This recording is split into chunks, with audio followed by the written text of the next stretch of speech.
Audio Jungle.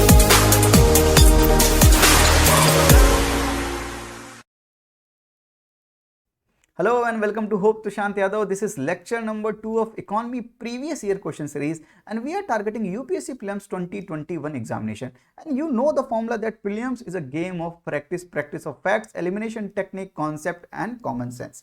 And we are doing a lot of practice through previous year question. Why previous year question? They are the window to the UPSC question maker. They will align your direction towards UPSC. That's why they are very important. As you know that D is equal to D, direction is equal to destination. So let's start our practice through previous year question. In 2016, UPSC asked which of the following are included in the capital budget of the government of India? Expenditure on acquisition of assets like roads, building machinery, etc.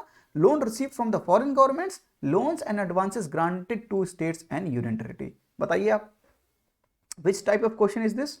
Conceptual question. अगर आपको capital budget of the government पता है तो इस question में कुछ ज्यादा दम नहीं है.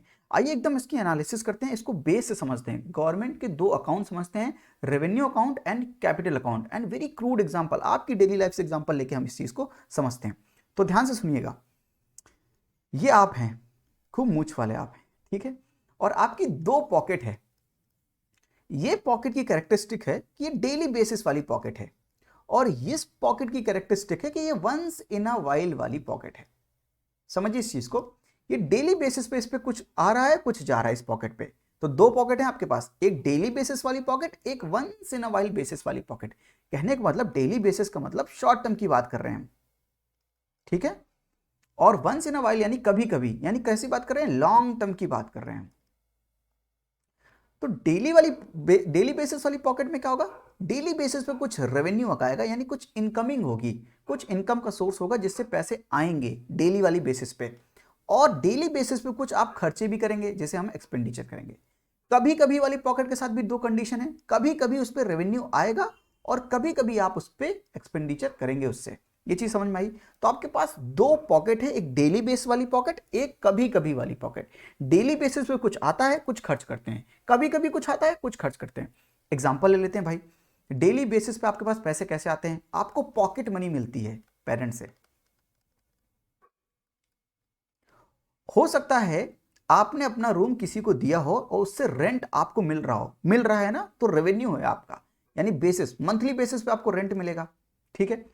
और कैसे डेली बेसिस पे आपकी अर्निंग हो सकती है? मान लीजिए आप कहीं पर काम कर रहे हैं, आपकी सैलरी आ रही है, तो डेली बेसिस पे इनकमिंग हुई, मंथली यानी शॉर्ट टर्म की बात कर रहे हैं, तो डेली बेसिस पे रेवेन्यू कुछ इस तरीके से आपके पास आ सकते हैं.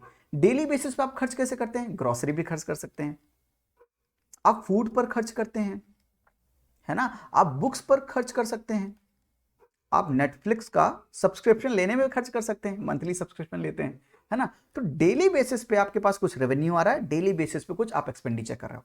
कभी कभी आपके पास रेवेन्यू कैसे आ रहा है? मान लीजिए आपका बर्थडे आया, अब साल में एक बार बर्थडे आएगा, मंथ में तो एक बार नहीं आएगा, ठीक है.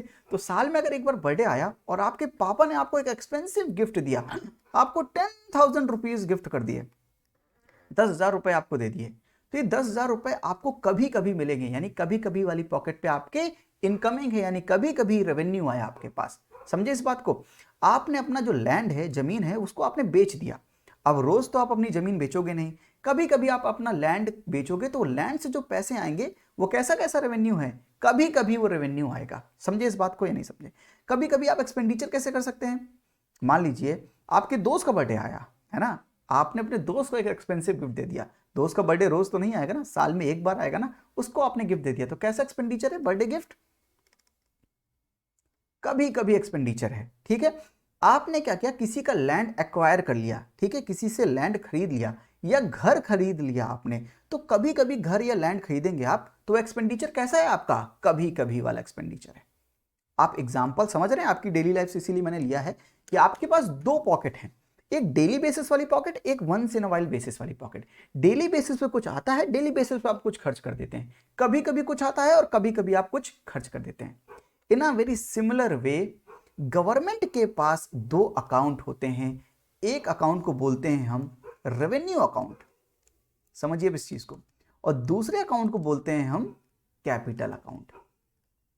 ये रेवेन्यू अकाउंट आपकी डेली बेसिस वाली पॉकेट जैसा है और ये कैपिटल अकाउंट आपकी once in a while basis वाली पॉकेट जैसा है। यानी रेवेन्यू अकाउंट में डेली बेसिस पे पैसे आएंगे, डेली बेसिस पे खर्च करेगी गवर्नमेंट। कैपिटल अकाउंट पे कभी कभी गवर्नमेंट के पास पैसे आएंगे और कभी कभी गवर्नमेंट उससे खर्च करेगी। तो गवर्नमेंट के दो अकाउंट है, रेवेन्यू अकाउंट। अब रेवेन्यू अकाउंट में अगर डेली बेसिस पे पैसा आया तो उसको हम बोलेंगे रेवेन्यू रिसीट, और डेली बेसिस पे खर्च हुआ तो उसको बोलेंगे रेवेन्यू एक्सपेंडिचर। कैपिटल अकाउंट पे दो कंडीशन होंगी इस वाली पॉकेट पे, कभी कभी वाले पे, कभी कभी आएगा तो कैपिटल रिसीट, कभी कभी खर्च होगा तो कैपिटल एक्सपेंडिचर। ये चीज समझ में आई है नहीं आई? तो गवर्नमेंट के दो अकाउंट है, एक रेवेन्यू अकाउंट, एक कैपिटल अकाउंट। ये चीज क्लियर हुई है नहीं इतनी?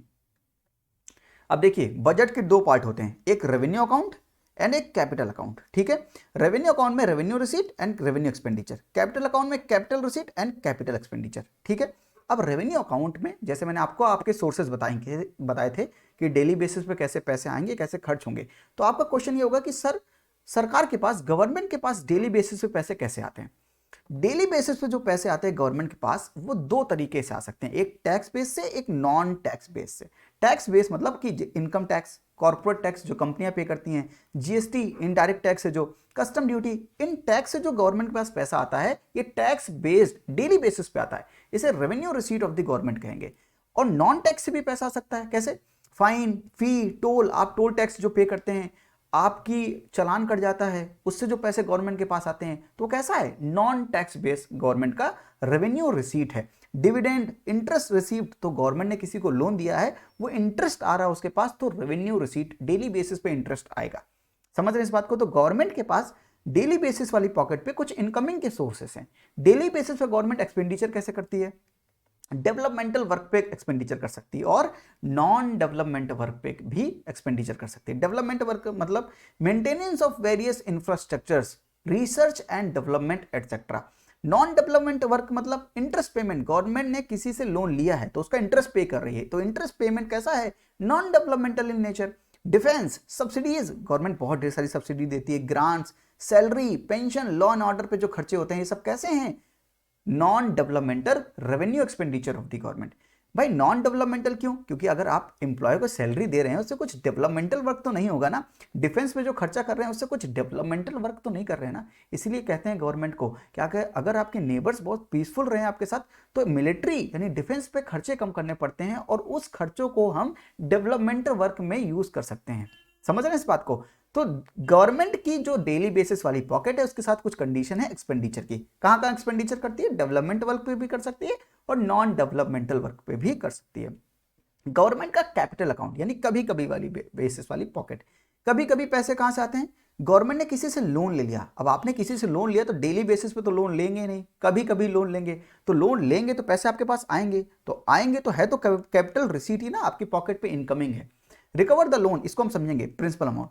गवर्नमेंट ने अपना लैंड बेच दिया, गवर्नमेंट के जो असेट है उसको बेच दिया, तो कभी कभी बेचेगी, उससे जो पैसे आएंगे तो sale of government asset capital receipt में काउंट होगा।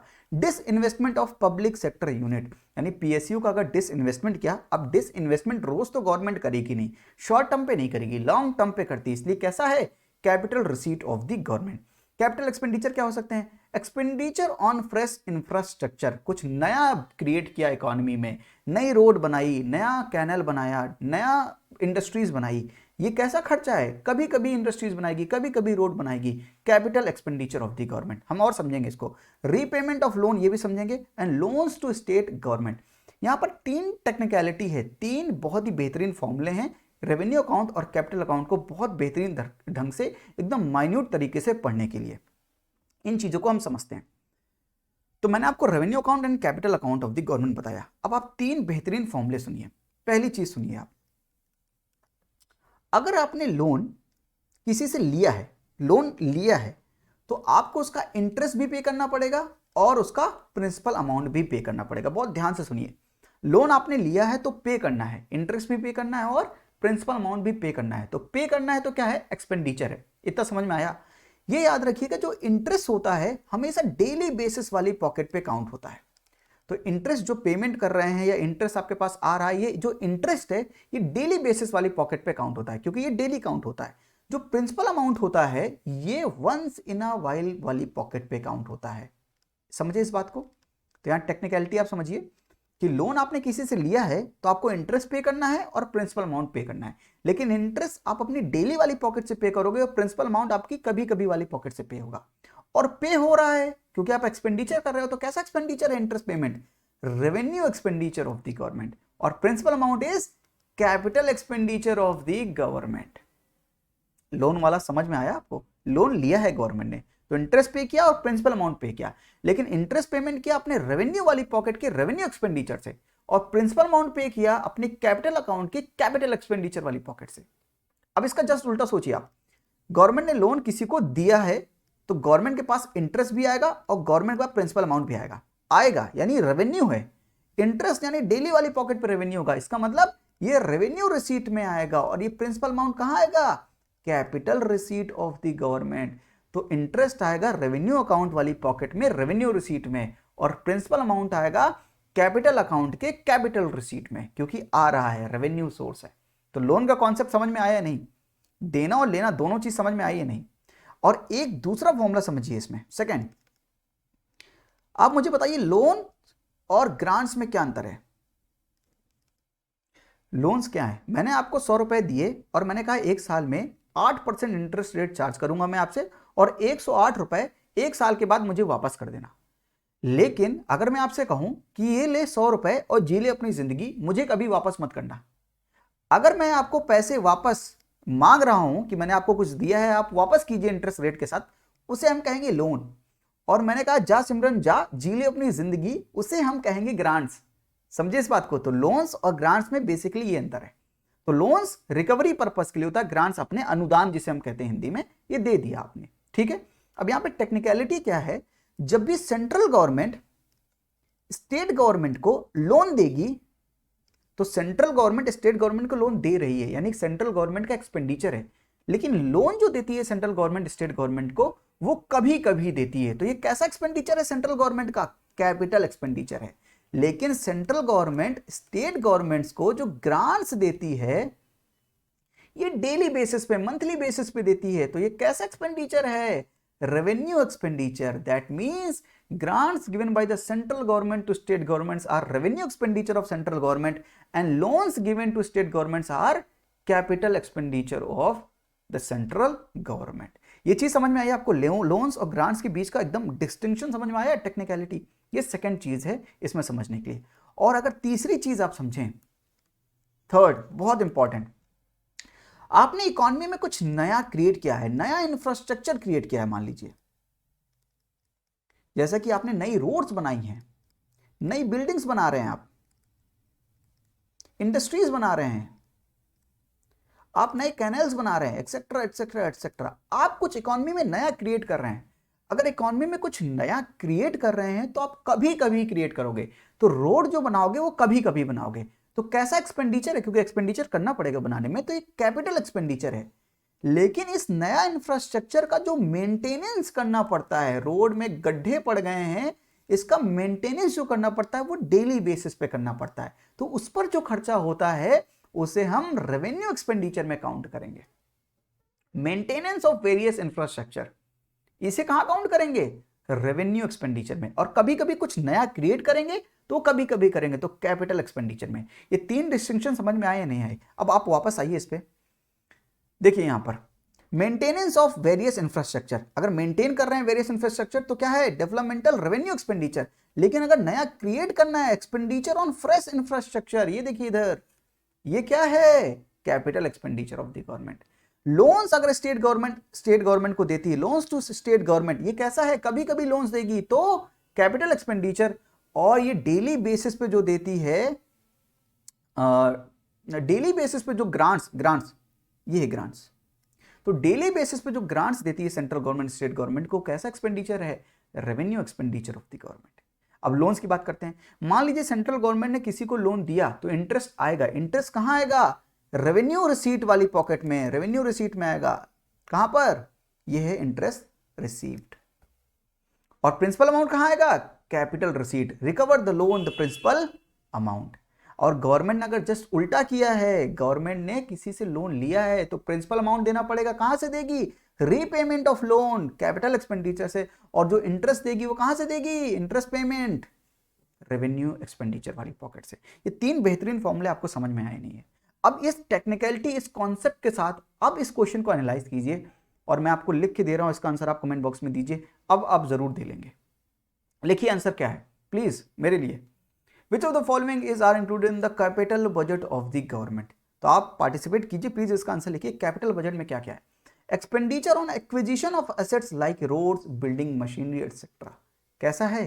Capital expenditure of the government. तो कैपिटल अकाउंट है तो कैपिटल बजट में इंक्लूड होगा। Loans receive from the foreign government, अब लोन ले रहे हैं फॉरेन गवर्नमेंट से, तो क्या है? रेवेन्यू है। तो कैसा रेवेन्यू है? कैपिटल रेवेन्यू है। क्यों?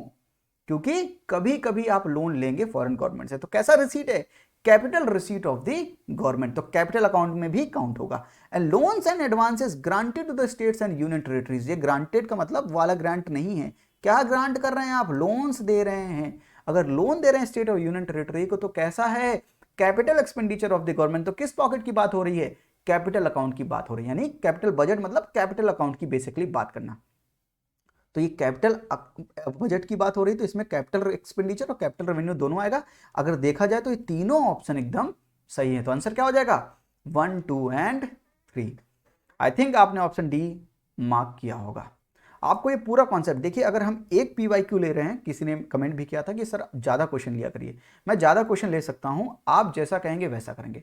पूरा बेसिक एनालिसिस चाहते हैं आप, एकदम बैकग्राउंड से उठाकर आपको आंसर, वो क्वेश्चन का आंसर समझाया जाए, या आप चाहते हैं कि आंसर बता के ढेर सारे लगाए जाएं, तो मुझे कमेंट जो है, अपना फीडबैक है, कमेंट बॉक्स में जरूर दीजिएगा। नंबर ऑफ क्वेश्चन इंक्रीज करने हैं, देखिए नंबर ऑफ क्वेश्चन इंक्रीज करेंगे विथ एनालिसिस तो ड्यूरेशन बढ़ जाएगा। तो आप जैसा भी चाहें, ड्यूरेशन ज़्यादा चाहते हैं, नंबर ऑफ क्वेश्चन ज़्यादा चाहते हैं, या एनालिसिस ज़्यादा चाहते हैं, तो कमेंट बॉक्स में अपना फीडबैक जरूर दीजिएगा।